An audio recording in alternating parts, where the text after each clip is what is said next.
भारत और यूके के बीच में एफटीए यानी कि फ्री ट्रेड अग्रीमेंट पूरा हो गया है। डील पर साइन हो भी गया है और इस डील के बाद 95% से ज्यादा भारतीय एग्री और मरीन प्रोडक्ट्स बिना टैक्स यूके भेजे जा सकेंगे। एनएससी के MD and CEO Ashish Chauhan ने इस एफटीए डील को ऐतिहासिक बताया है। क्या कहा है उन्होंने, आइए एक बार सुनते हैं, फिर शो में पढ़ेंगे आगे। This is also a template for India to do free trade agreement with other countries like US or EU and even Japan for that matter. And that's going to be an interesting play.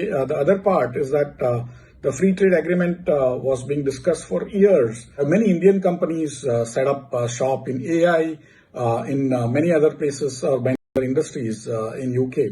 And so UK also expects to benefit quite a lot in terms of creation of more jobs.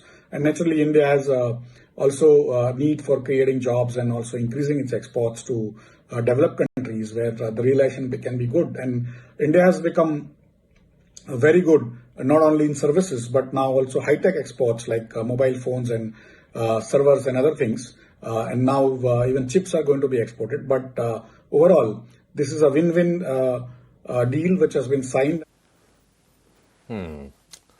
ठीक है, तो दोनों देशों के लिए काफ़ी अच्छी deal है। आशीष जी भी कहते हुए कि ये विन विन सिचुएशन है और भारत को बड़ा एक्सेस मिल रहा है यूके के बाज़ार में। और ये जो अभी तक जो कारोबार है वो करीब करीब $60 बिलियन के आसपास का है, उसको बढ़ा के $120 बिलियन करने का लक्ष्य है दोनों देशों का इस अग्रीमेंट के जरिए। ठीक है।